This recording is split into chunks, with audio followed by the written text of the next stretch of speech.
Welcome. You're listening to Underlying Pigment, a hairdresser podcast. My name is Rob Jernigan, and I'm sitting down with individuals from all areas of the salon industry to talk about their processes, the lessons they have learned, and how they try to make an impact. My goal is to bring together stylists, along with current and possible future salon owners, to learn from each other, help each other grow, share their love, their struggles, and personal insights of the industry. Hope you enjoy.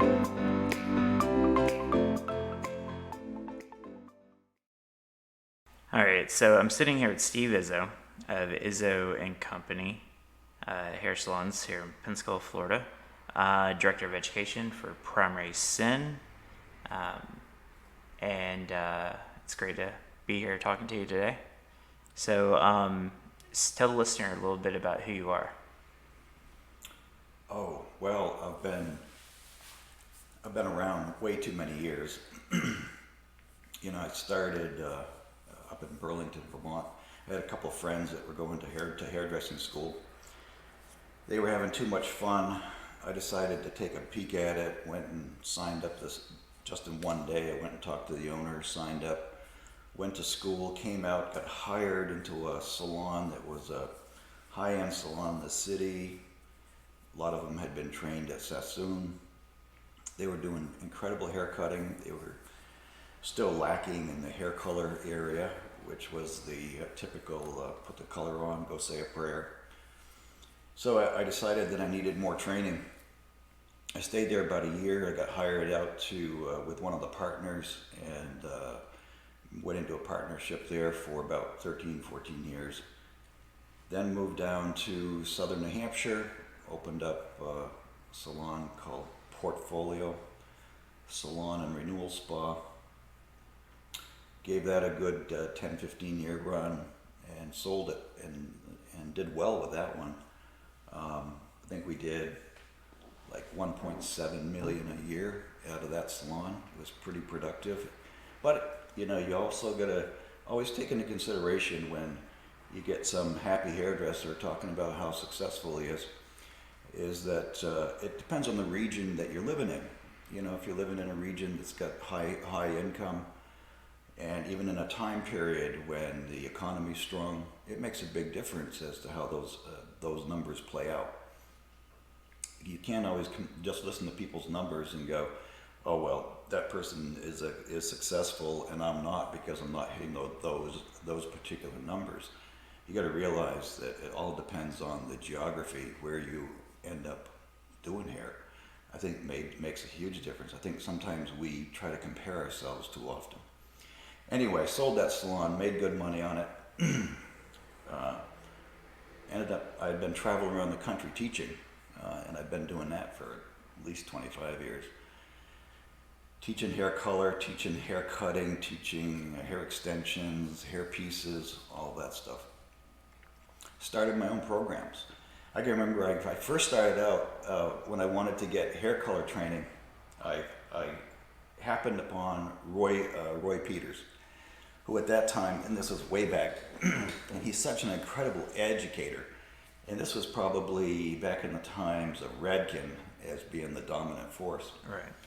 And I went to one of his classes and was blown away by his knowledge and his chemistry. And I immediately called my partner back and said, I'm going to come home and teach this to our staff. And it's how I got started teaching. And I followed Roy around the country. I went to like half a dozen of his classes just so I could learn more and get all of his stuff down. And I remember one day he came up to me and he saw me and he says, I keep seeing you in all my classes. He said, I want you to know the jokes don't change. And so then I started branching out just a little bit further. I trained with Sassoon, I trained with Tony and Guy in New York and Dallas, and went over to Europe and started training over there. I was very fortunate, a lot of the time there I was single and had the resources to do that kind of stuff. Ended up in Florida on a business opportunity. Okay. And, as you know, I totally failed at that. It just didn't turn out to be the opportunity I thought it was. Got kind of fleeced on that one. And started all over again, honestly. I mean, people don't realize. So you didn't let that hold you back? Didn't, maybe for a minute or two. Okay. It put me down the dumps. My wife and I do this together, and she runs the business side of it. And when we went through that crisis, we lost everything we had. We had nothing left. Opened up another partnership, which was a good partnership. It worked out really good for several years. That was with Lauren Cutter, with Izzo and Cutter. That was a great partnership, and then it just, it wore itself out, and, it was probably better for both of us to move on and do our own thing. She's done a great job. But starting over was really, really hard after we lost everything. We had to just pick up the pieces and go, and just, it's just hard work. Right. And people don't realize that if you're going to be successful in anything, and, I use that term very loosely, you can be a big fish in a small pond. But if you're going to be successful at it, you got to be persistent. You've got to really attack it all the time and just not give up. And that's the kind of person I am. I get up every day. I'm happy with what I do in life. So this is just fun for me to get up every day and go to work. I don't look at this as a struggle at all. So during the hard times, yeah, it was tough because you knew you had to bring the money in to pay the bills and pay the debt back and all of that stuff, and there was huge debt. But we got through it. So one thing you said was, it was all hard work. Absolutely. So, but the hard work, that should come in any aspect when you're trying to build a career, build a business. Was it harder than you expected, or was it just challenges that you weren't expecting? No, it was harder than I expected. It was the worst thing I've ever been through in my life. Yeah. Yeah, because we were way in debt. Our credit had been ruined. It was a total start over, and you couldn't borrow any money. We were fortunate as we went through some of this stuff that as I got further down the road, you had support from friends, which made a big difference. It wasn't easy. I think a lot of times people see you and they see your salons and they go, "Oh, you got 5 salons, you must be doing great." I go, "Not really. We're doing average. Right. We work hard. We still got a lot of debt.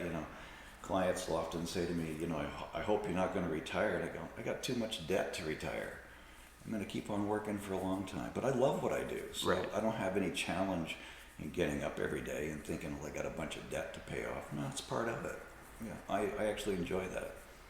So during this entire timeline that we've gone over in just a couple of minutes, you've done a lot more than just have your salons.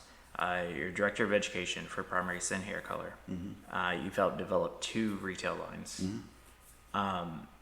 What is that side of this business for you? I think as hairdressers, we get out of school, we think we want to be salon owners, we sometimes think we want to work platform, we want to do other things, and it's fun to do other things outside of the everyday hair part of it. And I pushed hard to do that kind of thing. What you don't realize a lot of times is you do it for free. There's a lot right. of stuff you work backstage for other artists. You volunteer for the weekend, you go in and just do it before you ever get the chance to be actually charging for the stuff you're doing. It took me a long time to get to the point where I was a national director of education for anything. So, I worked hard to get there and did it for nothing, basically. But I learned a lot from that. And I think if people want to do that, it's great. Just don't expect it's going to pay great big money to do it. There's only a handful of people at the top working for manufacturers making a good living that way. Right. It's a small number of people. Yeah, no, when I did education, everyone always talked about, when I'd be at schools or anything, they wanted to be platform artists, thinking that it was thousands of dollars a day that you're making to teach this class. And it's like $200, Yeah, for exactly. 8 hours worth of work that you Yeah. have to do all the time, Yeah, you can There's- make more money in the salon. Exactly. So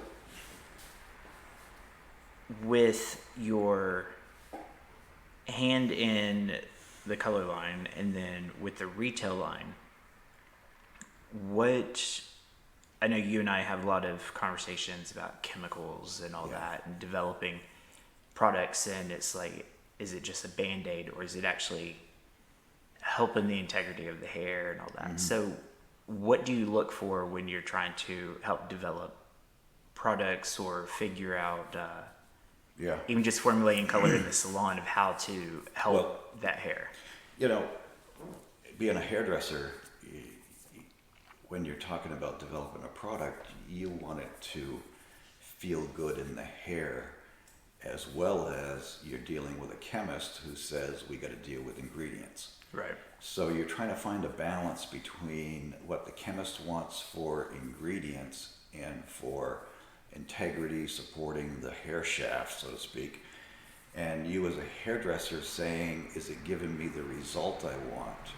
And that was the fun part of it, where I could actually take a product from a chemist, work with it on somebody's hair, have a conversation with that chemist, have the chemist go back, remix it, bring it back down to you 30 minutes later and say, now try it. Right. Okay, that was a lot of fun to be able to do that type of thing. It was just lucky that I fell into that stuff. And so much of what you do in life like that is you happen to be at the right place in the right time. But you gotta kind of always push through that extra door to get there. And that's what people don't realize. You push hard, you go through that door, and then the next door opens up. And that's what it's going to be all about. But that became a passion for me. I was lucky when I went to hairdressing school. I had an owner that was a chemistry freak. I got heavily involved with it, and I followed it all of my career. And to this day, I get obsessed with it. But you know me. I get obsessed with the marketing and how manipulative the marketing begets. When you start talking about telling people what's not in their product as opposed to what ingredient is in their product. Whether you say non-peroxide, non-ammonia, non-formaldehyde, well, tell me what it is rather than what it isn't. Right. And that doesn't happen in our industry. I think the manufacturers try to dress things up. They know that, for the most part, we're dealing with people with high school education, probably don't have a lot of deep chemistry knowledge. And if they tell it to us the right way, we'll buy into it. Right. And we do. Just a sales tactic. It's a sales tactic. Yeah. It's all marketing. One of the things that recently hit me, and I was a little upset with it. Of course, you know me. I'll bring it up. Yeah. Was I love the new Biolage henna. Mm-hmm. It's a nice product. Okay.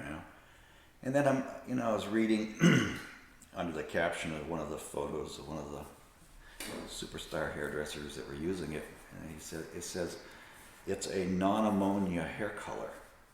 And I go, wait a minute, we're talking about a plant-based product that you Right. mix with hot water. Yeah. Why do you have to say it's non-ammonia? All right. It's not necessary to say it's non-ammonia. It's just trying to capture. Yeah, it's just manipulating your mind a little bit. You never hear anybody say, well, it's non-MEA. Right. Right? Yeah. But they know that word ammonia sticks in your head as a negative connotation, so they immediately go to the marketing for it. Hate it. Drives me nuts. Right. I think, our industry deserves a little bit more credit. Yeah. And, we could use more classes on that type of subject that says, let's demand that we get ingredient lists, that we know what ingredients we're working with. Ask our educators about it. I'm sure you've been in a class where you ask an educator a technical question about what's in their product, and they go, I'll have to get back to you on that one. Right. How often do they get back to you? No, never. I've been with a couple educators where they have gotten back, and Yeah. it wasn't necessarily the answer that they wanted to Quite get often, either. it's part of the script. Right. So, being on the education side, being on the sales side in my previous time in the industry, I know that the manufacturer will come in and be like, okay, these are the bullet points. This is what you go out into the market with. So, but beyond those bullet points, you don't necessarily know, and sometimes those manufacturers don't even know all the details that they're given to present to the sales directors or the sales force, education force, so one of the biggest challenges I ever saw with believing labeling and marketing and everything was the brand that I used to work with that came out with a new line. It had bold print, bigger print than the name of the company, anything like that, was 100% natural. Mm-hmm. You flip it over, reading all the ingredients, and then there's a little asterisk beside one ingredient, and in parentheses it says 100% natural. Everything else is chemical. You can't have a 100% natural product on the shelf. I mean, it doesn't work like that. Yeah. Well, it's like the word organic. Right. We're all caught up in organic, but we think of it in our minds goes to food. Mm-hmm. We're not going to eat this stuff. So what does organic mean in our industry? Does it mean it comes from the earth? Right. Yeah. So we can get coal tar based products from the earth. It's organic. I think we got to be careful about what we're saying and what we're telling our hairdressers. And I try to get that message out to people just to make them think more about it before they buy into it. Yeah. Our industry is inundated with marketing. There's millions and millions of dollars being made off of us. Right. Okay. Yeah. And that's fine. I don't have any problem with people making a profit, but don't use this in a negative way. It's not healthy. Plus, we're the ones working on the hair. We're the ones doing the damage. We're the ones that deserve to know what we're working with. Right. In this day and age, our clients are asking us these questions too. So you may not be a stylist that is into all the chemistry, but your client's asking, what is this, and this in this product? If you can't answer it, you should have a source to go to get that answer. But with the internet these days, everything, the client knows just as much or more sometimes about the products than the hairstylist does, and that's not fair. They study it pretty thoroughly. Right. This is why I've spent so much time in schools. Let's take the conversation in that direction, because I've pushed hard for myself in this industry, and I've got to a certain level of income, and I enjoy it. But my primary focus has always been to go to the grassroots part of our industry and go to the schools and start there with teaching the kids that are in school, the young people, 18 to 20 something or 30 something that are in school, and going, let me help you get started. Right. Let me give you some foundation that's going to get you there. And remember that the school was designed to get you from point A to point B. Don't bash the school. This is what their job is. I think as educators and owners and such in every town, we have an obligation to actually go into the schools and help them out at this point. Either that, or we got to start our own schools. Maybe we can try that one. Yeah. But going into a school and putting different thoughts into people's heads, and go, can I make you think a little differently about our industry? Can I show you something that maybe you haven't seen before, or at least make you look at the product before you put it on somebody's head just because it's dressed up in a pretty sparkly, purpley package, and you go, this looks really pretty, let's put it on somebody's hair. Right. It's like this, let's give it a little more thought. You've got to stop and think about the number of people going through school, and yet how many job openings are there? There's always job openings. There's more people going through school than we should have openings for. Right. But people quit. Yep. And that's the nature of our industry. You get into it, you don't make enough money, and what do? You're going to quit and leave it and move on. It's just not enough going on. And whether you get into the wrong place or you haven't had the right education and you can't make the proper amount of money, all of that plays out at that first year to 3 years part of it, and people leave our industry on a massive basis, and that drives me crazy. Right. It's too much fun. I try to, when I'm teaching, well, as you know, I run programs in my own salons, and I've done it all my life, where I bring in somebody, have them assist, and train them for a period of time, and then get them on the floor. My whole objective is for you to get to a point where you can make a good living. Right. But if you can't have fun doing that, then what the hell are we doing? Yeah. That's my mantra. I want to have an incredibly good time and make a good living. If I can't do that, forget it. It's not worth it. We're lucky that we can be in this kind of an industry where we can really have fun doing it. It's fun doing hair. It's got an instant result to it. And if you look at the type of people that go into it, we are people that look for instant results. Mm-hmm. It's not like we got to work for a month on the project before we see it. So getting people trained coming out of school is critical. And if you don't get the right amount of training, you're going to probably fail. Right. It's a hard road otherwise, because you realize you can't make a good living doing it. So with the training, I know some stylists I've talked to that have gotten out of the industry they would always say that the training wasn't there for them. Yeah. The training, it's not necessarily the owner's responsibility to have that stylist take the training. The stylist needs to have the drive as well. We've hosted several classes together to where out of 20 stylists, you might have 5 that are ready to come and learn, and the others are either there just to because they have to be there. They're not driven or anything like that. And then when it's a sad part of the industry, isn't it? Because it's a constant battle between having manufacturers and distributors help trying to provide education, and which all the owners prefer because they love free education, right? And yet trying to get the stylist to show up for education, it gets worse and worse. Right. And as time has gone on, that's become even more complex, because we're working into, in the last 20 years, we've kind of slowly slid from, commission-based to chair rental. You get into chair rental, you're pretty much running your own business. So nobody can really demand you go to a class, that's for sure. And yet those same people, tend to not put a lot of money into their own education. Right. It's like, come on, you're running your own business. Are you going to keep training and grow further? And how often are you going to do that? It becomes a real dilemma. You can see it playing out in our industry right now, because you have so many manufacturing companies that get sold, they get bought up.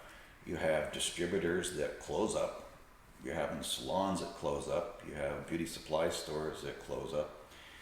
All of that stuff is changing. We're in a changing industry. We can sit around and piss and moan about it, or we can find a way to work within the structure of what's happening in our industry. We're not powerful enough as each individual to, change the direction of it, the wave of it. But we are powerful enough as individuals to change what's going on in our own environments. Right. And that's what we need to focus on. We need, as individuals, to get out there and say, I need to get more training. I need to embrace it when it comes along. I need to put money into it. There's some great educators out there besides YouTube. Right. YouTube's turned into a freak show. You try to tell people that, it's nice to watch a video. I enjoy watching it.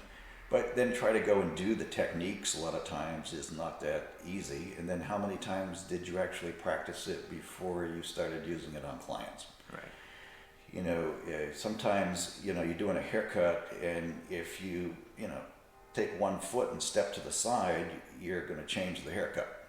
Your body position changed. Same with techniques and coloring and everything else. You can't pick up every little detail in the video. Right. And it's like anything else in life. You watch somebody who's very proficient doing something, and it looks easy until you actually go and try to do it yourself. Then you go, damn, that wasn't so easy. Right. So trying to get people to embrace education is really hard. And one of the things that I try to do when I'm doing a class and I'm teaching to a bunch of students is make it as much fun as you can. Right. We all embrace the humor of what we do a lot better than just making it so technical that it gets boring. Right. You got to throw some fun into it. What are the we get into talking education. Too many times it turns out to be a product knowledge class, and those can be kind of boring unless the educator is really good at delivery, that type of thing. But as supporting the retail part of our industry is a huge part of it. Yeah. So with the retail, I mean, you have specific brands that you're dedicated to in your salons. Where have you seen the retail side of the business change over the years? Sucks what's happening. We're in a crisis with it. I'm fortunate that most of the brands that we get come through TrueStar, which has been a great distributor for us. They really have put some time and effort into making sure that we get you did it personally, which was great. Sorry to see you out of that area, of course, but we move on. Yeah. But take a look at what's happening. We when I had my salon up north, we were probably doing anywhere from 22 to 25% retail sales. Well, and we were commission based. So, when you're shooting a high percentage like that, you can pay out a higher percentage in commissions for services, right? Because your profits from your retail sales help support you. Right. What a lot of times as owners you don't realize is that if you're not doing high retail sales, you start paying high commissions and you're going to put yourself out of business. Because the profit margin is so low that without the retail sales as that extra bump in your income, you're going to be in trouble. Right. And that is what's happened in our industry. It's slowly slipped away. You get certain brands have created culture. Right. And it supports it, and I give them a lot of credit. It's hard to create a culture. Not everybody can do it. That depends on the individuals and salon and support you're getting and that type of thing. But when you look at how the manufacturers have gone to, like Amazon, for instance, putting their faith in Jeff Bezos to sell their product. It is crippling the salon industry in a way, but it's their own fault. Right. Because they don't jump on it and go, you know what, we need to support the work we do with the products we sell, because it does keep the hair looking better. It's the old adage, let me take all your styling products away and let's see how well you style hair. Send your clients home with nothing and see how well they do, and then they'll turn around and blame you because the hair doesn't work as well. Right. That's been around forever. It's so true. So, the less we do as individuals, the more we get taken advantage of. If I was a manufacturer, I sure as hell wouldn't want to depend on hairdressers selling my product. I got too much money invested. So why would you turn it over to a group of people that sells such a low percentage of product? It's really, really difficult. So why do you feel the hairdresser, I mean, you had 20% retail sales And how many years ago? Yeah. So now, I mean, what's changed with that to where the stylist isn't selling? Well, we tried to present it as retailing, as a word, and it's an ugly word. You're not retailing products, you're demonstrating products, and then you're giving the client the option of whether or not they want them or not. You demonstrate something on somebody's hair, they're probably going to ask you if they can take it home. As opposed to if you think you're trying to sell it to them, it's probably not going to go over. It's going to feel like a sales pitch to the client too. Yeah. But what did I think? I think we've evolved as an industry, and it's probably not the best evolution in the world in some ways. We've evolved from commission-based salons into rental salons. So as an individual, I might look at it and go, all I need is this much money to live on. the retail part of it doesn't interest me. And I can get by with it. But that's a sad attitude to take on it. But I think because of the way that's evolved, I think it's become a problem.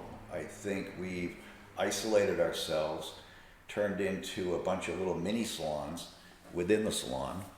And because of that, now the distributor has a problem because he's selling to a bunch of onesies as opposed to a large salon.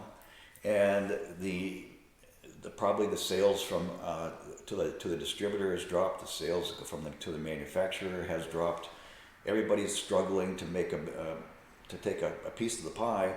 So what do? You turn it over to Amazon and let them sell millions of dollars worth of it. You know, it makes a lot more sense to them. You know, it's evolved, and like I said, we can sit around and piss and moan about it, or we can figure out what we're going to do about it. Education is the answer for that, to me. And take it to the schools. And I truly believe you take it to the schools and you show people how to do it. If you're not showing them in school exactly how to sell a bottle of shampoo and conditioner to somebody, then you're not going to do it once you get out of school. Right. And so much of that is just creating an experience, and that's what the brands that have created cultures, that's what they do. They create an experience. And we all love an experience. And if it's a pleasant one, then we're going to be all over it as far as buying a product. That's why we have fragrance in product. Right. It smells great. It makes us feel good. It makes the hair feel good. So the stylist is no longer selling the product, which selling is not the way to do it. Right. Like you tell the client why they need it. The client's spending $200-$300 on this color service, and they're actively telling you, I'm using Pantene, like color safe shampoo or whatever.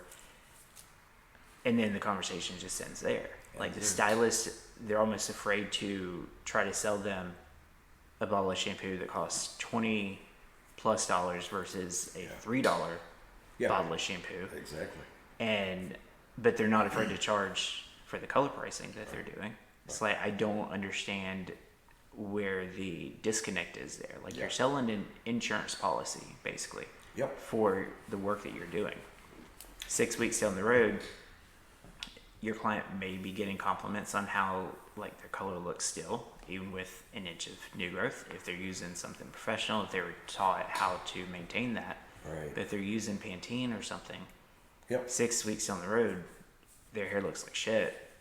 Like the color, and no one's asking them where they're getting their hair done. It's a billboard, and it should be a constant billboard, not just a client looks good for a week or two, and they may give you some referrals in that time frame, but then it goes downhill from there. Like you should be selling the product, not by selling, but by explaining why the client needs this. We don't. Again, it starts in the beginning. It starts from the very first education that you get with this type of thing. I think it would help now if the manufacturers would start supporting the schools more. Okay, sending their educators in at that level and telling them exactly what they're working with, why they're working with it, and how it's going to support them, how it's going to help. It's like watch a kid come out of school that's been in, say, like in this area here, we have Redken hair color in the schools. Kids come out of school, and I say kids, they're adults. They come out of school and they're all about using Redken hair color. Well, they really haven't been taught that the amount of knowledge that you have about Redken hair color can be applied to most brands. Okay. But aren't they caught up in using Redken hair color because they've pushed it and they've got that ingrained in their brain is like, this is what you're going to use when you come out of school. We need to do the same thing with the brands. We're not pushing enough brands into the school, for one thing. We need to have more brands in the school, more diversity instead of just one brand in the school. That would help a lot. Putting the education in there, and again, bringing in salon owners who are very willing to go into a school usually and teach a 3-hour class. And a lot of that could be on, let me show you how to work the product, and let me show you how good it is for the hair. You know, as schools and salons, we get caught up in the fact that it costs a lot of money to have styling station products, okay? And we got to get past this whole thing of not having that stuff out. We got to have it available for people to use, but you got to know how to use it, and you got to know what is involved in taking a product like that, demonstrating it in front of a client, showing it in your hand, let them smell the product, show them how to apply it to their hair, and what are the benefits of it. Right. That's all you need to do. I don't need to sell it to you. You're going to buy it yourself. Right. This product will sell itself. You know, these companies didn't put millions of dollars into their development so that it wouldn't sell. Right. Okay, it's going to sell. It's a nice product. Most of the good brands are out there today. So, you know, why not use them? Why not demonstrate them? And why not support your industry the way you should? Because everything flows together. Yeah. You know, the manufacturers can provide you with better education if you can sell their product. Your clients are going to return to you if their hair looks good. You know, Yeah. it's that constant wheel that's turning, and we get caught up in it, and it's a rat race, and we don't realize that we're not contributing, we're taken away from it. And so we need to sit back and go, come on, let's take hold of our own industry, because right now you got 4 or 5 conglomerates that are controlling the whole industry. You want Amazon to control your industry? Right. You know, it can happen. It's happening right now, and you're just allowing it to happen. Yeah. So, you know, my approach is to go to the schools and work with the schools myself. You know, I can't turn everybody around, but I can turn in individuals around. So you do a lot of work with the local cosmetology schools, and you'll bring in, there's field trips that they do to your salons, Yeah. So your focus on the schools is something that I don't know of a lot of salon owners around here specifically that do that. But how do you think going into the schools would change the outlook of those new stylists that are coming out on this industry? Yeah, we need more of it. You know, you can't have just 1 or 2 people doing it. And I know the salon owners like to go into the schools to just get a peek at who's there and convince people to come to work for them. I think that's great. Yes, that's a great end outcome of that type of visit. But just to go in and talk about yourself and tell everybody how great you are isn't where it's at. You know, go in and contribute. Spend 4 or 5 hours in there on a regular basis. And the schools need to reach out to those people too. Right. And say, you know, please come in, I need you. And, you know, we don't need to have any attitude about it. You know, get in there and help out. If we can get salon owners to go in there on a regular basis and teach what they know, it's going to help those kids coming out of school. And then they're going to have a better idea of what salons they really want to go to. Right. Their education is going to be a little better. You know, their confidence level is low coming out of school. And it should be. They haven't got all the training yet. Right. So, you know, getting in there and teaching is grassroots. That's the way I look at it. And it's the key to our industry. I think we've fallen way behind in education. And kids that come in and they'll apply for a job, and every single salon owner is going to tell you we provide education. You know, half the time that ends up being a video in the dum-dum room, which is technically the back room for the staff. But it's always been the dum-dum room to me, because I think you just get dumber sitting there. But they'll provide a video or 2 for you to watch. You might have somebody spend a little bit of time with you, but is it real education over a long period of time? Right. Yeah. You know, are you dragging out the tripods and the mannequin heads and going into hair cutting? Are you standing over that person, or are they standing over you, and really being involved in what you're doing for hairdressing? And are you teaching as you work? Right. I teach as I work, and my clientele knows it, and it's all part of it. It's fun. I think the clients actually enjoy it. You know, rather than have these guys just answer the phones and sweep up the floor and do the laundry and stuff like that. I don't want you doing that stuff, because that takes away from your education. Right. Yeah, we all need to pitch in and clean. Yeah. That's just part of life. That's part of my wife's life. She would insist that you keep it spotless. And in today's world, that's becoming more and more important. Oh yeah, definitely. But taking these kids out of school and bringing them into a training program is a huge part of it.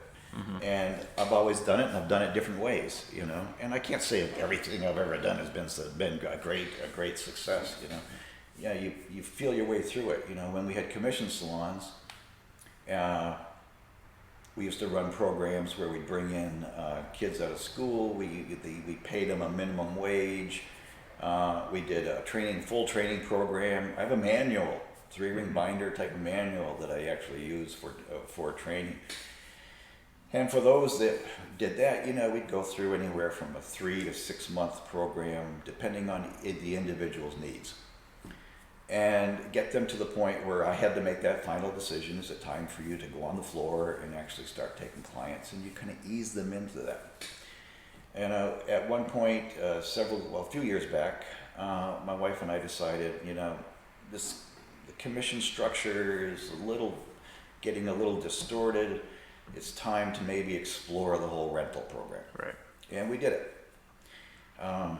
Is it my favorite? No, I'm not crazy about it. It's not like I'm in love with that format. Right. It's easier to manage. I like the idea of working with adults who can monitor themselves. Mm-hmm. That's a nice part of it. I think in those situations, you try to hire people that have a little experience, that turn out some nice work because your name's still in the building. You don't want to make too many mistakes out there. But then you also realize that you still need to bring in new people from the schools. Mm-hmm. So I had to change it and say, all right, I'm gonna start training people again coming in out of schools. But because of the way it was set up as a rental situation, I said, you know what?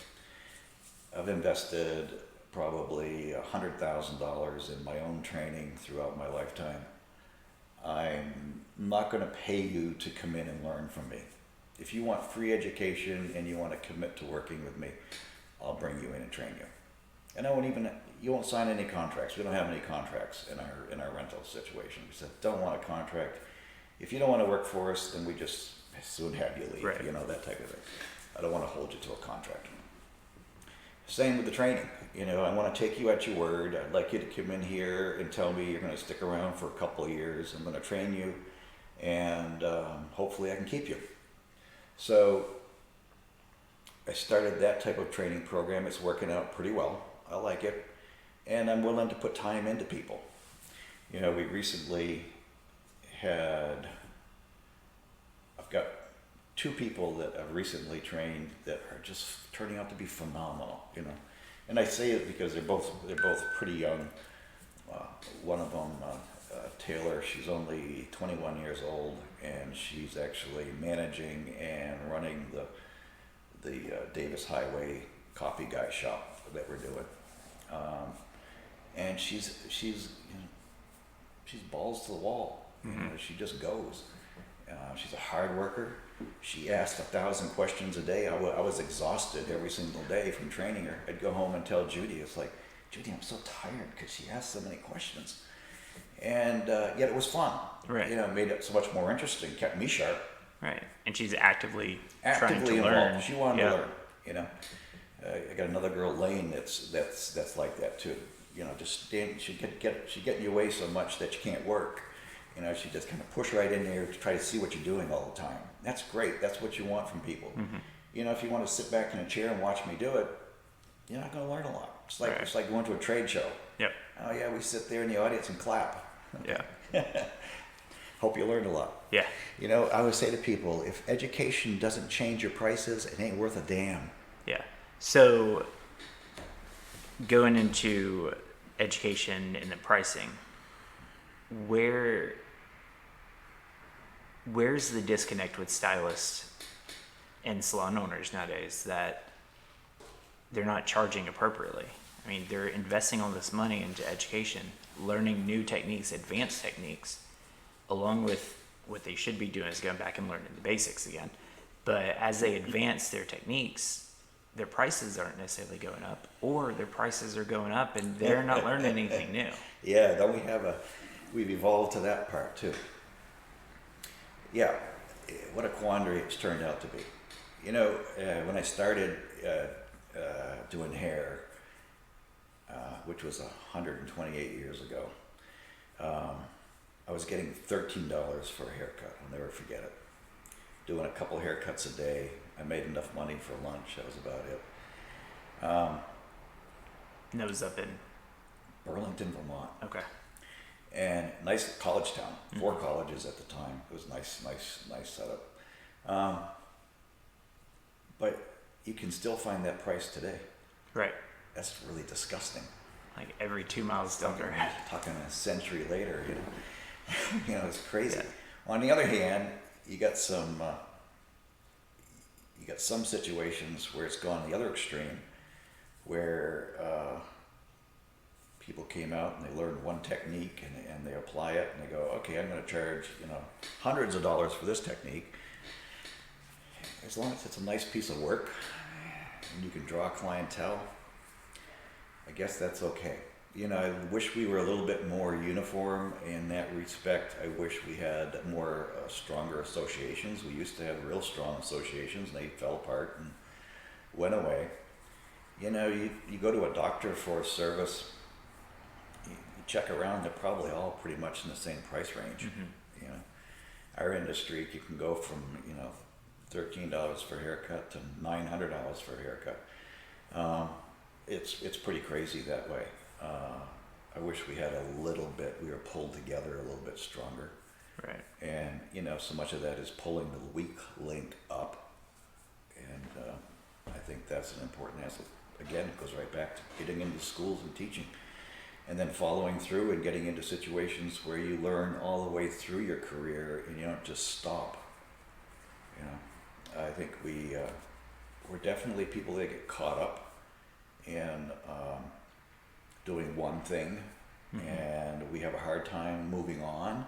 We're in an industry that's about change and changing hair, and yet we're dealing with a group of people that hate change. Right.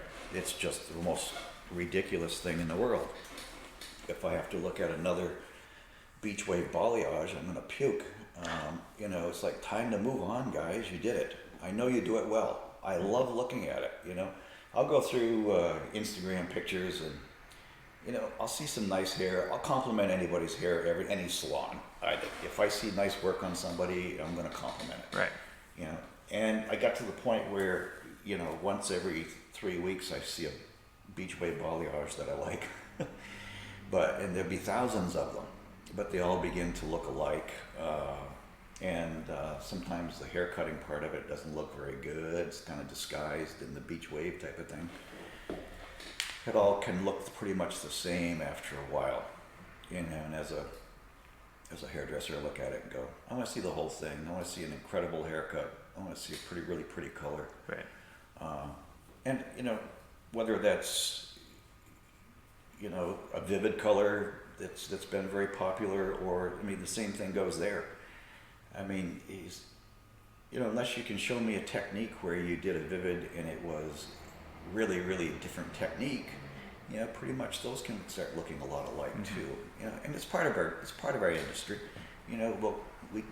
We cut the Farrah Fawcett haircut for a long time before we moved on. We did permed hair for a long time before we moved on. And perms are coming back. And perms come back a little bit. It's great. I'd love to see the change happening. And so I try to keep diversifying what I do, because it's more fun. All right. Don't get caught up in just a rut and just stay there. So, we're a trend-based industry in all aspects of it, retail to techniques and all that, and what the clients are looking for, what they're wanting. And one of my biggest pet peeves when I was promoting education is the stylist, oh no, I'm good. I don't need to know anything new. Yeah. Okay, I'm not gonna tell them this at the time, but it's so you're telling me that you're stuck in a rut that you're good with, you don't want to get out of it. Yeah. And there's stylists who haven't done any education since school, which could be 50 years ago, obviously, and the trends are changing every day. So just a little 3-hour class on something new that you can take back and make your own. I mean, you can do a new, like, balayage technique, whatever it could be, with vivid colors. You know, I mean, there's so many different things you can do and make it your own. But continuing that education is key, you know. And I mean, products change all the time, chemicals advance all the time. Doing a basic blonding class is needed every so often, just as a refresher. And you know, one of the things that I always pick up on, it brings up plenty of thoughts when you bring that up. You know, I learn every day from somebody that just started. That's what I love about it. You know, a new kid will come out and they'll do something, and I'll look at it and I go, never thought about doing it that way. And it'll teach me something new. You can do the same thing with products. You know, combining products, using them differently, applying them differently. Balayage, you can do something different than that. I mean, every hairdressers today think it's brand new. We actually did it in the 80s, early 80s. You know, technique was slightly different, but it was balayage. You know, it was being done way back then. It just wasn't as hot a thing as it turned out to be right now. But and like you said, making it your own. You know, so much of our industry is made up that way.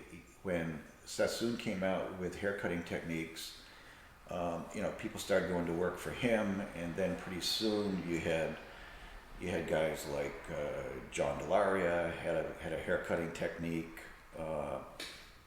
Jacques Dessange had a haircutting technique. Tony and Guy had a haircutting technique. And if you went to those places and trained, what you realized is those guys training you worked for the other guys at some point. Yeah. So they made it their own, they moved on and changed it just slightly. Now it's yours. So, you know, I do the same thing when I teach. You know, I take pieces of everybody's education and I make it my own. So learning to do that is a fun part of our industry. It's a way to evolve, It's a way to evolve.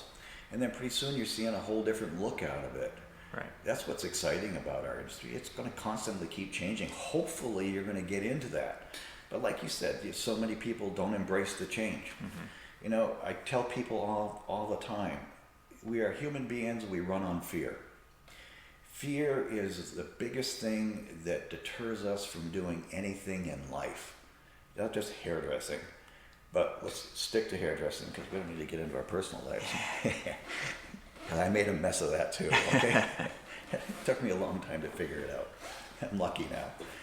But fear drives us. You know, it'll keep us from doing so many different things. And if you realize that, even, you know, if you're coming out of school and you're coming into my salon and you go, oh geez, he's been doing hair forever. This is kind of an intimidating situation. It's like, you forget I started exactly where you are. Right. I was worse. Yeah. I thought I was one of the worst hairdressers that ever came out of school. I got lucky. I fell into a good job. You know, I was scared to death doing hair. But I decided that I was going to get an education because I was so afraid. Right. I said, this is ridiculous. I can't come in here and color hair with these guys. They don't know how to color hair. So what the hell am I going to do? I'm going to have to get out there and get some training. And from that point on, I went to every kind of training I could go to because I knew I couldn't do hair without more knowledge. I was scared to death. Cold sweat every single day. Okay. On top of that, I stutter like crazy. Even in this interview, I stutter. But I used to stutter 100 times worse than this. So I had the stuttering issue that was holding me back. I had this fear and lack of knowledge, and I was working in a great salon, though nobody spoke to me because they all had such attitudes. And it took a long time to get to that point where I got some respect for what I was doing. Right. But, you know, I think today we are a little bit different that way. I don't think there's as many stuck-up assholes as there used to be, you know, in our industry. People are sharing more information, which is good. I love the fact that social media helps that. That's a positive thing. I think there's a lot of negatives, but social media does help. So if I have to look at another picture that's been messed with, it's like, come on, show me the real color. Right. You The know? filters Filter it to are a death. little too intense. I'm sorry, Yeah. you ain't got a single pimple on your face. Yeah. Okay, let's get real about this. The hair looks too perfect. You know, yeah, do we judge you? I said, yeah, we do in our own way. But I'd rather have the reality of it. You know, I'd rather have you show me something that isn't 100% perfect, and let's talk about it. Right. Okay, you know, where do we go from here? Because you put a great effort into it, it looks really terrific, and how do we move on from this? Mm-hmm. What would you have done? Right. Why can't we have a discussion about it and say, this is what I did. I wish it could have been a little bit better. Tweak this, tweak that. You know, that's how we do our training. Mm-hmm. I mean, I stand there with my assistant and I go, give me a formula for this client. That's how I start out. Give me the formula. Write it down and let's talk about it. Doesn't matter if it's right or wrong. That's Right. the first thing they're always worried about. Well, my formula is going to be wrong compared to yours. No, hell, sometimes I take your formula over mine. Right. You know, it'll take a few weeks to get there, but we'll get to that point. But don't you have more fun discussing it? Mm-hmm. Don't you learn more from doing that? Yeah, it needs to be more interaction between us, talking about things, not hiding our formulations, not saying this is my stuff. You know, come on, we're all in this together. Let's help each other out. Let's help everybody make a good living at this. I hate it that our industry does not make a good living. Yeah. It just drives me crazy. And I've been fortunate, you know, I can generate enough money in the week to make a living, but on the other hand, I hate it when I see people make a couple $100 a week doing hair and they're putting 40 hours into it, and it's like, come on, let me show you how to do it better than that. Mm-hmm. No ego about it. Let's just sit down and let me give you a recipe that works. And there's a recipe to doing hair. Yeah. And we all need to realize that, you know, learn from the people that have done it well. And how did they do it? Yeah, maybe you don't have that dynamic personality that stands up there and is real flashy and spins his scissors all over the place and crap like that. But you know what? You got an honest way about you. You present yourself in a nice way. You have good knowledge. It's going to work for you. But you got to know what you're working with. You got to know how to use it. You know, we got tools, and we got physical tools that we use to do hair, and then we got these products that are tools that we need to learn how to use. And we're not getting enough information from the manufacturers. We're not asking for it. We're not using it. We're not helping them out. You know, it becomes a vicious circle. Mm-hmm. And we're all caught up in this stuff. And you know what? Like you and I, we'll sit around and bitch about that kind of thing to some extent. But as you do and I do, we're going to get out there and do something about it. Right. As an individual, I'm going to get out there and do something about it because I care. If you want to be part of my organization, you better care, because I don't really want to be part of that with you if you don't want to. Right. You'll see. Excuse me. Yeah, this is it's an industry where, I mean, you went to school for a reason, and it's a school of different types of like work environments that you can get into. You know, I mean, there's commission, there's booth rental. I know some people who went through school that never once stood behind a chair, but they went into a different avenue within the industry. There's so many different aspects to it, but just because it's written down that this is the way that this product is, you can change that. And speaking up, coming together, getting the education that we actually need from these brands is the way to change that. Exactly. I mean, it's going the natural route of ingredients, all that. It didn't just happen because they wanted to. Nope. You know, something started it and they continued with it. So, well, we've got to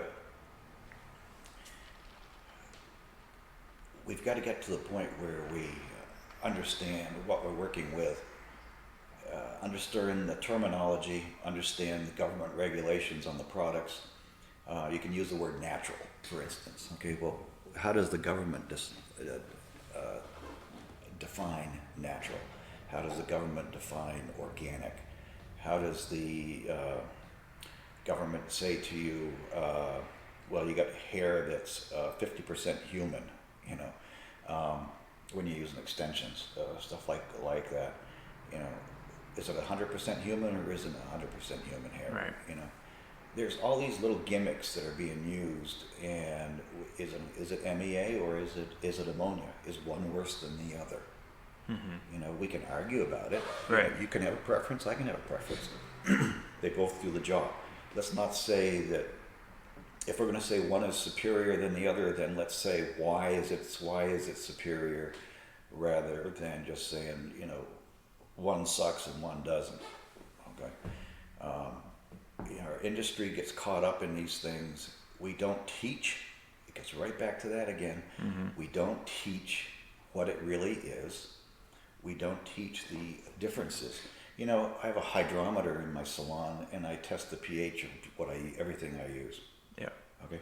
I want to know how strong it is. You'd be surprised how close the products are from different manufacturers. You know, how high it is. It always amazes you. You know, they talk about, well, no, this is an acidic product. Yeah, right. You know, it's still got the higher pH to it. And you know, knowing that stuff before you use it is going to make a huge difference. I think it all goes right back to how much training do we get, how much education we get, how much are the salon owners providing for us, how much are the manufacturers providing for us. We are getting caught up in it. The rental situation has created somewhat of a negative aspect to that, because I think it's hard to have a rental situation and then demand that people train. That's a really awkward one, because you're going to get into legal issues with the tax department. Right. Okay, Yeah. you got to be careful there. They're running their own business. They've got a right to do or not to do what they want to do. But I still think you can still create a bridge. I think you really can. I think you start at the school level. Like 2 weeks I'm going into one of the schools. I already did one of the other schools where I do a program explaining the difference between commission and rental. You might as well learn it from day one. Right. Is one superior to the other? Nah, not really. You know, it depends on what's going to work for you. What is your comfort level in getting out there and doing your own thing? Yeah, not both avenues are made for every type of stylist. Well, it's like when kids come through the salon hops and they come through, I go, yeah, we got 5 salons. They're all very interesting looking. Not everyone is going to fit into it. But there's a salon out there for you. Yep. Okay, and you got to find the fit. That's why it's important to get out of school and go and check every salon out. You know, some salons are going to have much more appeal to you than others. There's no wrong. Okay, I don't care if you're, you know, working in Betty's Beauty Box, or if you're working in the mall, or if you're working at one of the high-end salons in the city, you know, or if you want to move to a big metropolis, go for it. Yeah. You know, if that's what you want to do. Some people are going to want to work small. Other people are going to want to work large. You know, for years we did really large commission salons. And, you know, I think part of that was our youth and our ego saying, I want it big. Right. You know. And this last time when we switched over to the rental salons, my wife and I sat around talking about it, and we said, you know what? I like small environments. And quite honestly, and I tell students this, I think I like small environments because we don't have all the bitching. You don't have the dum-dum room talk going on. Right. You don't have the little groups getting together. There isn't as much drama. You're working with 3 to 4 people max. You become a family. Right. And it's a much nicer environment. You're not going to break off into cliques. You're not going to break it off into the cliques. I enjoy it so much more working in small groups, and we can run around the salon having a good time. We laugh, we joke. It's a more relaxing environment. I feel like it's easier to learn from others in a smaller environment too. You know, I mean, because you can literally, in the way that your salons are set up, you can see what everyone's doing. You can see what everybody's like doing. up close. Yeah. Even like 3 chairs down, like you can see how they're doing that cut, how they're doing that color, like the full placement, whatever. And you can learn and you can ask questions and interact. in a large salon capacity, It gets harder to do. you can't really do that. Yeah, it's much harder to do. Even in our biggest salon only has 6 chairs, and it is real easy to, like you said, you just look down the row of chairs and you go, oh, what is she doing down there? Yeah. I've got to ask her how she did that. What is her formula? One of the beautiful things about the rental situation, everybody's using different chemicals, so you get a lot of exposure. Yeah. So you get to ask a lot of questions, and then pretty soon you're going, can I borrow your stuff? Yeah. And pretty soon you're working into different brands like that. I enjoy that. There's a lot of great brands out there, so why not try them out? But find out what the hell you're using. Yeah, definitely. So, kind of steer into some brands real quick. What's your favorite product that you're using right now? Favorite brand? Favorite product. It could be any brand, any type of product. Okay. What do you think others should check out and maybe run out and get? Well, I have to say that this Fido brand that we just brought on fascinates me. Yeah. I didn't realize when I first got involved in it that's where Aveda started, was with Fido. Okay, it's a French company. Is it more difficult? Yeah, absolutely, because it takes a little more education to figure it out. Right. Because of the language that they use on their packaging. It makes the French or the complicated. Yeah, the names that they give it make it a little complex. So we've gone through a couple classes already, and we got another one coming up in April 6th, if anybody wants to come. I love it because of it's complex, it's plant-based, and I think it's powerful in what it does. That brand excites me. We just brought on this Cherish that works for us, came from another salon, and she brought on this brand called Verb. And I had heard about it, but I'd never really checked it out. It's a less expensive brand. The bottle sizes are larger and the price is less. At first you got a little skepticism, of course, trying it out, and you go, but damn, it works good. Pretty soon, you try it on a few clients. The client's coming back saying, this is the best stuff I've ever used. And I'm going, well, isn't that exciting? Right. So now we got price range. Yep. We got a lower price point and a higher price point. Sometimes you're going to decide that on just the smell. Right. Yeah. Kind of thing. Everybody's going to have a little tweak as to what products they like to work with. That Davines brand, I just love it. It's a very, very, very nice brand to use in your salon. Hair color wise, you get into brands of hair color. I've worked for Primary Sin, which is more of a niche brand, that's for sure. But I know every single aspect of it, every single chemistry aspect of this product, this color line. I like that.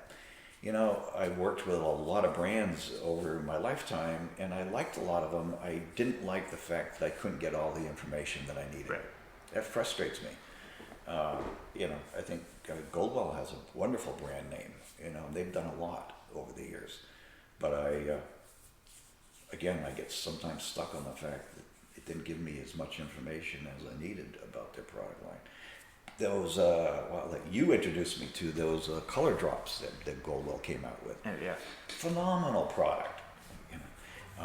Love it. It's something that's an additive. You can put it into any color. What a sweet deal that was. I was really excited about that one. I use it every single day.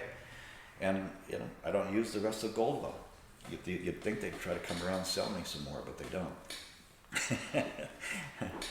Upsell me. Go ahead. Try it. The Goldwell Pure Pigments. Pure Pigments, the color drops. Yep. Yeah. So, with that, I think you and I had worked with it. I had shown it to you, and then I think within a week of you showing the stylist that you were working with at the different locations, I think everyone was bringing that on. Yeah. It's one of those products you go, this is very unique. Yeah. Why aren't you using it? Yep.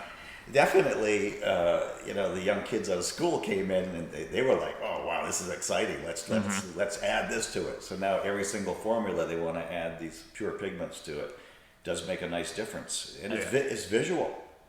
Okay, You know, whether you're talking about like we've done all the bond builders, you look at what Olaplex did. Probably one of the best marketing jobs you've ever seen in the history of products. Okay, they came out at a time when social media was strong. They figured out how to use it. They've got a nice product. Okay, it does work. I was just totally impressed by the marketing. Yeah, they are the best out there doing the marketing. That B3 that came out, another bond builder kind of thing. You know, sometimes with the issues you have with these products, and you know, I like to take it to the nth degree of going, well, how do I know it's building bonds? You know, it's like, yeah, visually the hair looks good. Okay, here's, you know, I have to, so much of this, I have a microscope that I actually take hairs and I'll actually go in and take a look and see how it's affected the cuticle, stuff like that. I get a little obsessed. I take the nerd aspect to the next level. But like B3, you put it on the hair and the surface was really shiny. And I was like, wow, I can visually see the difference. You know, back in the days when we first started with Redken and they had PPT and Climatress, that was treatments you put on the hair, it stunk like hell. It didn't make the hair feel all that great. But on the other hand, you tried to convince the client that their cortex was much stronger. right. You know, great selling point that was, you know. And, you know, when you look at it, all the client cares about is what's the surface of my hair doing. You know, I put the B3 on the hair, and you know, 4 to 6 weeks later, they'd come back in and I'd look at it. You know, I had a business partner once years ago, years and years ago, that told me, you know, the best judge of what you did is 6 weeks later. Right. You know, and it's true. Whether it's hair coloring or hair cutting, you look at it 6 weeks later and it's like, what's it look like then? And, you know, too many of our coloring products and additives that we put on 6 weeks later doesn't look all that special.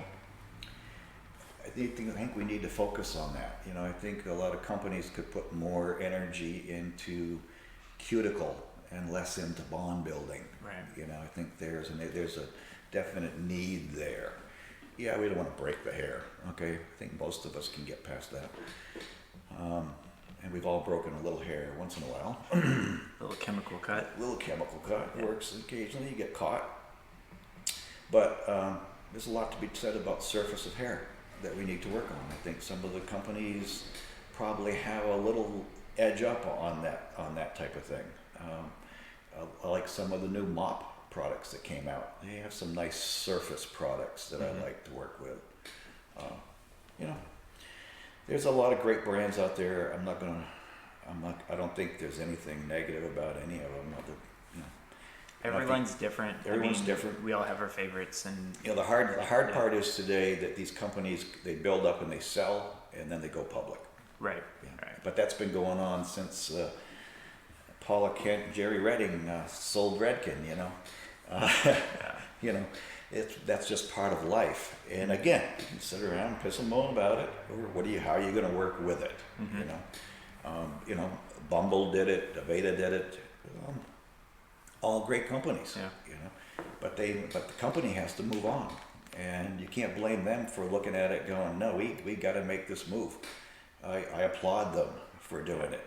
But does it work within our industry? Not necessarily all the time. Yeah, it can have its Doesn't work well. backlash. Yeah. It has it, you know. You know, you know, selling some of our higher end products in the mall does not help us. Right. You know, selling it on Amazon does not help us. But it's the way it is, and we are part of the problem. Yeah. And that's what we got to stop blaming everybody around you and saying, what am I going to do to help solve the problem, as opposed to just sit around and bitch about it. Yeah. So I think we're gonna come in and wrap this up a little bit. Just a couple of questions about yourself. What motivates you? Like, to wake up every day, like, what's your key motivator?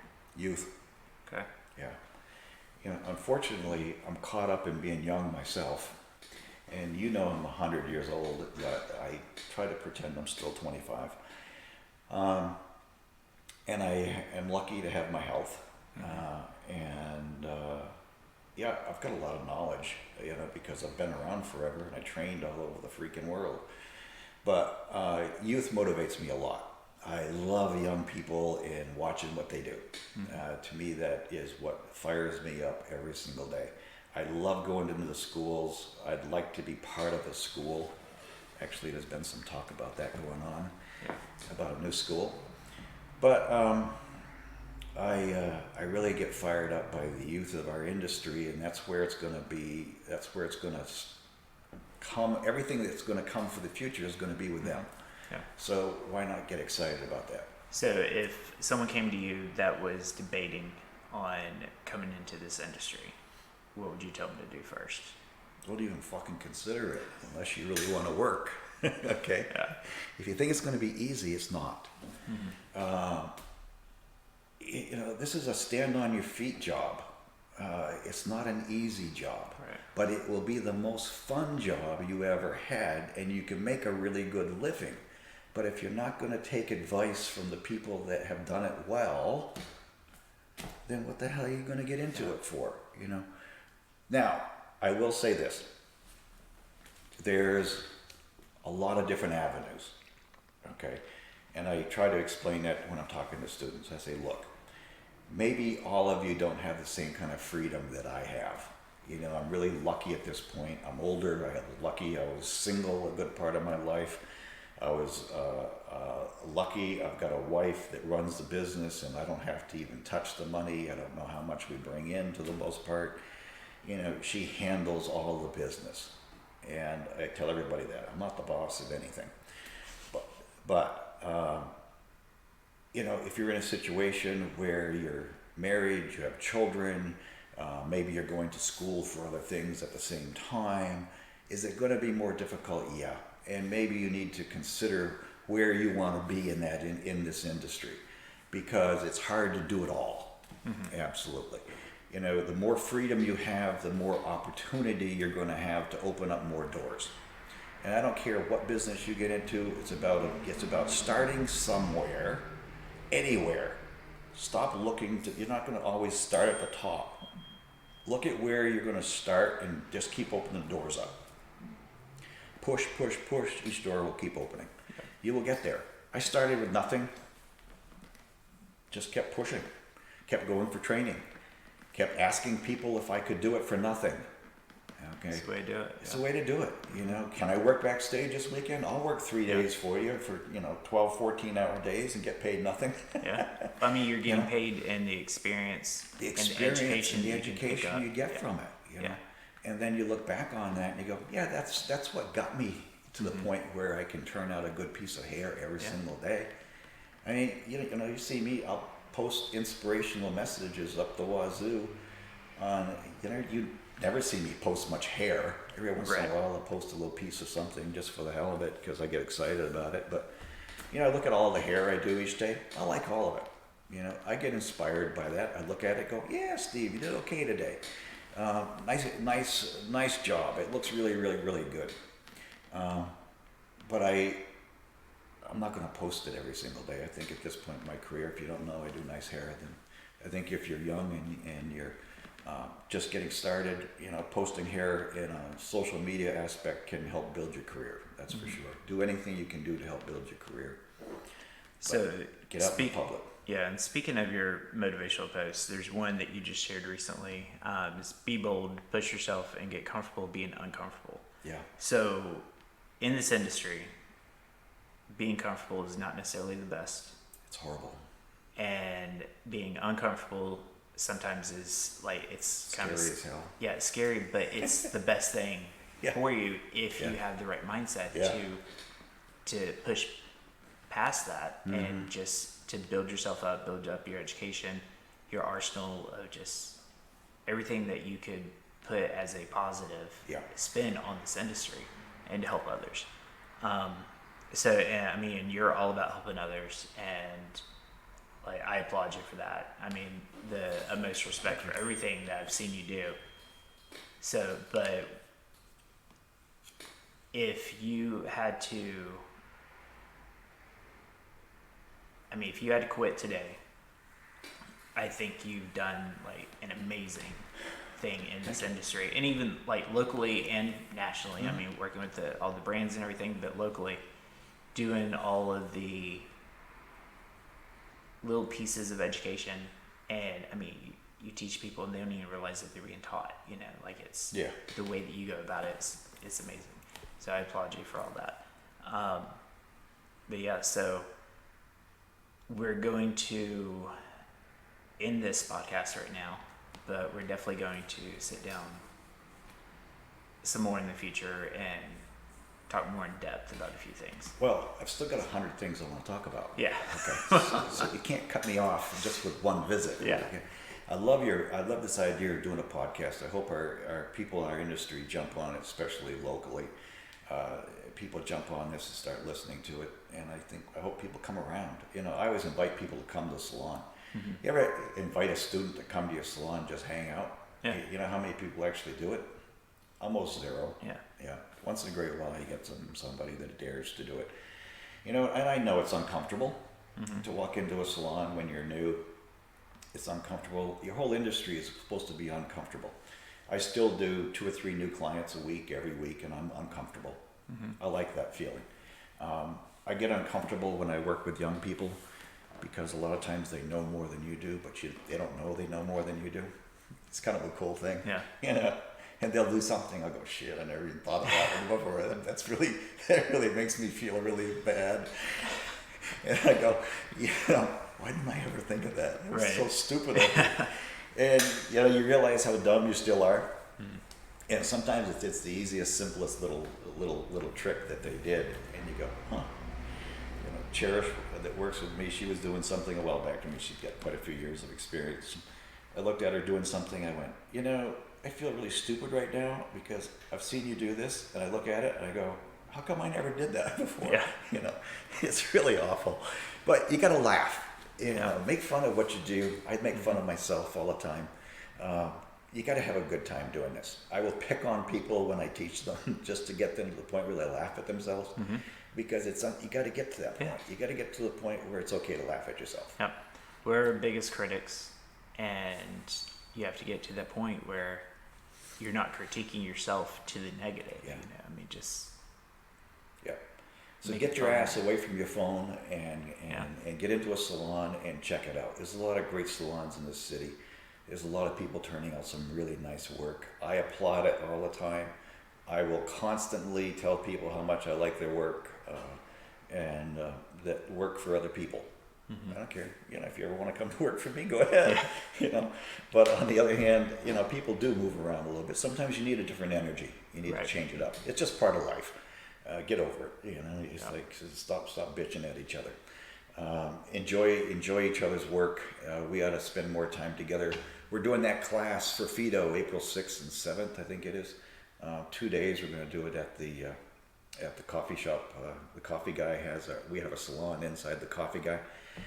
We're going to be doing a class there for those 2 days. I've invited people down. In fact, I was talking to Hurst that owns Volume 1 the other day. He stopped in to give me some new shears, he's doing an incredible job with shears, if anybody doesn't know it. Jack Cotter. Yeah, Jack Cotter. Hurst probably Butts. my favorite pair of shears I've used. The guy's selling some really nice product right now. Come on, everybody, jump on it. It's a neat product. Anyway, him and I were talking, and I was telling him about the class, and he's like, "Yeah, I'm going to come over to it." Yeah, it's like share. Yeah. He was talking to me about brands. I said, Hurst, I think you'd love that Fido brand. Yeah. Why do I want my competition doing it? Because I don't care. Right. I mean, they should be your competition. Yes, we all work together. Yeah. But people look at it that way. Yeah. Like, Hurst, he ain't my competition. He does something totally different than I do. Doing a great job with it. I think we all got to look at it that way. Yeah. We're not competing with each other. We all do something different. How we got 4 buildings side by side here, and they're all 4 salons, and we all get along. Adrian over at Style FX, I was over there talking to her about an opportunity just 2 or 3 days ago. And it was an opportunity I came across. I gave it to her. Right. Because I knew she might be looking for it. It's the kind of thing, it's like share stuff with people.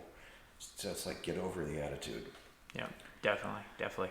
So where can a hairstylist find you on social media? Steve Izzo, You just look up Steve Izzo, you're going to see me pop up. Okay. On whether it's Facebook or on Instagram. I'm there. It's not like I'm some superstar on social media, but I am there. You can direct message me there. You can always text me, 850-776-5284. I don't care if anybody knows it. Come send me a message. I'll answer it for you. Sounds good. I'm wide open all the time. Yeah, I just don't care about that kind of stuff. I'm not going to hide anything. Yeah. Come check us out. I invite every student to come into the salon and just check it out. Yeah. You know, come in and see if it's not the salon you want.